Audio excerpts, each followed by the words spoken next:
Olá, Cleiton Rodrigues voltando aqui novamente. Eu havia dito na aula anterior que nós iríamos passar para a próxima aula, seria loop, né? Só que aí ficou um detalhe ainda da parte de condições. Nós ficamos sem falar sobre um outro tipo de tratamento de condições que é o switch. Não é muito indicado trabalhar com switch não, porque ele não encaixa bem em todas as situações, mas é uma outra forma de trabalhar. Então nós vamos fazer o seguinte: vamos pegar já o conteúdo do arquivo passado, que foi condições.java, vamos redirecionar para um novo conteúdo que é o condições2.java, que aí nós vamos até fazer, já vai facilitar bastante a aula, né? E vai agilizar aqui. Eu vou fazer só uma ediçãozinha. Então vou abrir aqui no Vim o condições2.java. Nós vamos mudar aqui, né? Aqui no nome do programa é condições2. E eu vou mudar aqui, em vez de estar usando a função do programa é declarar uma variável e controlar o fluxo de impressão, através, acabei que ali ficou faltando um azinho, através de condições, só que em vez de ser com if e else, vai ser só com switch. Ele é uma estrutura que dentro dele faz semelhante ao if else, só que não é bem igual não. Então switch, tá certo. Aí aqui a gente vai ter que mudar o nome do programa. Eu vou deixar do jeito que está aí, importando com Java, o Java Scanner nós vamos usar também. Só vou fazer umas mudanças aqui, ó. Por exemplo, vou apagar aqui algumas coisinhas aqui. Isso aqui nós não vamos precisar, vou deixar só a declaração do tipo int sem. Opa, voltando. Deixa só esse daí, essa captura via terminal fica. Vou apagar essas outros aqui tudinho que eu não vou precisar delas. E aqui no final eu vou mudar, ó. Em vez de ser de 1 a 10, vocês vão entender, eu vou fazer uma alteração aqui, vocês vão entender o porquê. Porque com o switch é um pouquinho mais complicado trabalhar quando tem muitas condições. Então eu vou colocar só de 1 a 5. Ainda mais se for digitar. E aqui a gente muda também, né? Tá if e else if, a gente vai colocar só o... Opa. Colocar o switch. Então é o tipo de condição que a gente vai trabalhar agora, né? Só voltar ali, senão vai dar um erro de compilação. Aí aqui a gente vai fazer assim, ó. A estrutura do switch é essa aqui, ó. A gente vai trabalhar da seguinte forma. O switch você declara desse jeito. Deixa eu colocar aqui utilizando condições com switch. Então tá.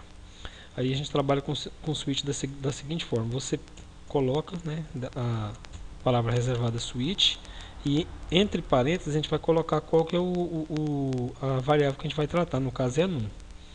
Então aí abre e fecha colchetes, chaves, aliás, e aqui a gente vai trabalhar da seguinte forma: eu vou pegar só essa estrutura aqui, ó, vou copiar ela para colocar ali dentro, que dela eu vou fazer o restante. Então eu vou sair do modo de inserção, 1, 2, 3, 1, não, peraí, deixa eu apagar só esse aqui que eu não vou precisar dele não. Apagar esse e esse. Eu vou deixar só esses, só voltar aqui rapidinho aqui. Vou precisar só desses três aqui. Então saio do modo de inserção, eu digito y3y, vou copiar eles e vou colar aqui dentro. Então tá. Aí o que eu vou fazer com esse comando aqui? Então o switch é assim, ó, por exemplo, o if e o else if a gente coloca separado. Já no switch você trabalha da seguinte forma: você declara lá o switch lá em cima, aí a gente vai estar colocando aqui, ó, por exemplo, case 1. Se o número lá que o usuário digitar for igual a 1, vai proceder desse jeito aqui, ó. Vai colocar system.out.print, o número digitado está entre 1 e 5, né? Que a gente não vai trabalhar mais com a... tá certo, 1 e 5, beleza. Deixa entre 1 e 5, não vai ser mais 1 e 10. E o número digitado foi. Só que aqui eu vou fazer uma alteração nisso. Como eu já sei que a opção é 1, então eu não preciso de pegar a variável. Eu vou pegar já o valor. Então eu coloco foi 1. E aqui a gente tem que fazer uma quebra. Break. Só que aqui, ó, Essa parte mesmo do if que eu tenho que remover ela, né? Deixa eu só tirar ela aqui. Então tá. Olha lá, switch num, case 1, nós vamos fazer essa impressão aqui. Ó. Se for 1, nós vamos fazer essas impressão dessas duas linhas e um break. Caso não seja 1, vai pular para o próximo. Então agora eu vou copiar. Deixa eu só apagar esse restante que for aqui no final, para não confundir a cabeça, né? Porque eu tenho que explicar direitinho essa estrutura aqui para vocês. Deixa eu só apagar isso aqui. Apagar essas outras linhas restantes que sobrou aqui. Tirar todas elas e deixar só o espaço em branco no final. Então tá. Então a estrutura é essa. Okay? Caso o número digitado seja 1, nós vamos fazer a impressão do número digitado está entre 1 e 5 e o número digitado foi 1. Aí quebra. Caso o número digitado não seja 1, nós vamos entrar com o seguinte, nós vamos fazer isso até 5. Porque você pode ver que eu coloquei lá o informe, o valor da inteiro entre 1 e 5. Eu não vou colocar 10, porque senão a gente vai ter que copiar de 1 por 1. Não tem como trabalhar, por exemplo, ali, ó, ali em cima, se eu colocasse, por exemplo, case num, que já está lá em cima declarado, eu não posso declarar ele de novo. Se eu colocasse, por exemplo, case num maior, menor ou igual a 1 e maior ou menor ou igual a 5, já daria erro de compilação. Não aceita, ele aceita só um valor lá. O valor no caso, então, primeiro é 1. Aí eu vou copiar isso aqui, ó, vou jogar aqui na frente, é 1, 2, 3, 4 linhas. Então vou usar Y, 4, Y. Vou copiar essas 4 linhas, posiciono aqui na frente do break e com P, né, digitando a tecla P, nós vamos colando. Então, eu coloquei 5 valores, então preciso de mais um valor, né, que é o case 1, então preciso de ir até o 5 e mais um para o default. Então 1, 2, 3. Opa, deixa eu só voltar aqui que eu esqueci que tem que fazer assim, ó. Você cola 1 e desce até o break, porque senão ele cola no espaço que está. Então 1, 2, 3, 4, 5. Aí esse último aqui vai ser um default. Deixa só editar aqui. Case 1, né? Tá ficando, então agora vai ser case 2. Opa. Case 2. Aqui vai ser case 3. Caso, né? No caso. Case 5. Case 4. Case 5. E esse último aqui a gente apaga, que ele vai ser o default. Caso nenhuma das opções sejam atendidas, ele cai nessa aqui, que é a default final, né? Então beleza. Aí aqui a gente faz assim, ó. Só fazer uma ediçãozinha, está entre 1 e 5, 2 aqui, 3, 4, 5 e a default a gente vai colocar assim, ó. O número digitado, né, caso ele não atenda, não está entre 1 e 5. O número digitado aí, aqui sim eu posso concatenar daquela forma, né, que vai digitar um número que não é das opções que a gente espera. Então o default serve para isso daí. Caso nenhuma das outras opções anteriores estejam atendendo a condição, o default entra. É como se ele fosse o else. Os outros fossem o if e o else if. Então tá, case 1.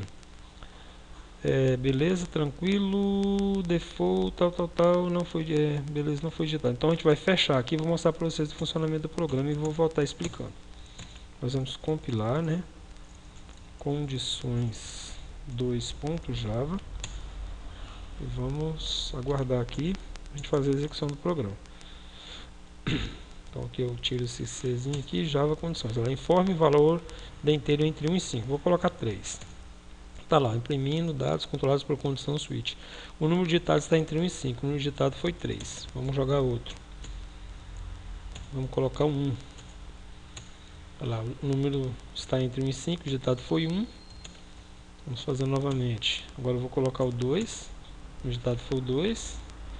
Vou repetir aqui. Vou colocar o 4. O número digitado foi o 4. Vou para funcionamento novamente para colocar o 5. Vocês vão ver que 5. Agora eu vou jogar um que ele não atende os casos de 1 a 5. Vou colocar o número 6. Então tá ali, ó, o número digitado não está entre 1 e 5. O número digitado foi 6. Então a diferença do switch, deixa eu só abrir ele aqui para o if else, é isso aí. Aqui, por exemplo, você atende a números específicos. Você não pode colocar nos cases lá. Nós estamos pegando aqui, ó, switch num. Então a variável num, ela foi declarada lá em cima, né? Não tem valor atribuído, é coletado o dado pelo usuário, né? Ele digita o valor. Se o número estiver de 1 a 5, aí vai estar entrando nessas cláusulas aqui, ó. É case 1, case 2, case 3, case 4, case 5. Então o valor específico a gente até já coloca, né? Colocamos um system que foi utilizado no programa anterior, que o número foi digitado entre 1 e 5. E o número, no caso, no case 1, já põe especificamente o valor já específico, né? O número digitado foi 1. No caso 2 foi 2, o 3 foi 3, 4, 4, 5, 5.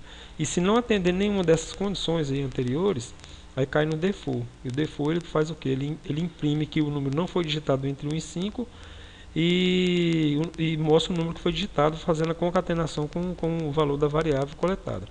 Agora aqui, para você ver, se fosse para trabalhar igual a gente trabalhou no if else, então se você analisar para aquele caso lá, o switch já não serviria. Senão nós teríamos que repetir aqui, se fosse para fazer de 1 a 10, ainda mesmo assim não teria como colocar número entre 1 a 5, a não ser que entrasse if aqui dentro, aí pode. Se eu quiser colocar um if dentro de um case eu posso. Só que fica mais complexo, então a gente trabalha diretamente com o if. Esse switch aqui, ele é mais utilizado quando são números específicos. Por exemplo, se a gente fizesse uma aplicação que tivesse um menu que fosse numérico, por exemplo, com opções de 1 a 5. Aí cada opção atenderia a necessidade, então ele já entraria bem, né? Fica até mais organizadinho. Só que para cláusulas mais complexas, o switch não é utilizado. Essa videoaula de hoje foi só para estar demonstrando a utilização de uma condição com switch, que é uma condição limitada, né? A gente não tem uma boa aplicabilidade dentro de um caso assim, está desenvolvendo uma aplicação mais complexa, por exemplo, ele já não atenderia. Ele é utilizado mais para os casos, igual eu falei, menu, alguma coisa assim específica, com uma quantidade básica de condições, igual 5, até 10 ele poderia fazer. Sim, especificamente, né, se fosse até 10 poderia, mas acima de 6 já fica diferente. Se fosse, por exemplo, para colocar o número está entre 1 e 5, por exemplo, igual a gente fez lá com maior ou igual e menor ou igual, né? A gente colocou naquela condição do if else. Então já vê que o switch ele fica um pouco assim, não é uma boa opção estar utilizando. Mas tá aí, gente, foi mostrada a aula de condições com o switch, né? Que é bem diferente do if else. É uma estrutura única que fica dentro ali daquelas chaves. Pega uma variável e essa variável vai atendendo a cada valor específico e para cada valor que foi que é colocado como condição, aí tem uma execução aqui dentro, uma quebra, né? Se não, por exemplo, se o número digitado não for 1, ele pula para o próximo. Se não for, pula para o outro. E assim sucessivamente. Se não atender nenhuma das opções, aí ele cai no default. O default imprime um resultado, faz o retorno e finaliza o programa. Então tá aí a aula de switch de condições 2 é essa, que é para trabalhar com switch. Na próxima, agora sim, nós vamos falar sobre o loop. Então até mais.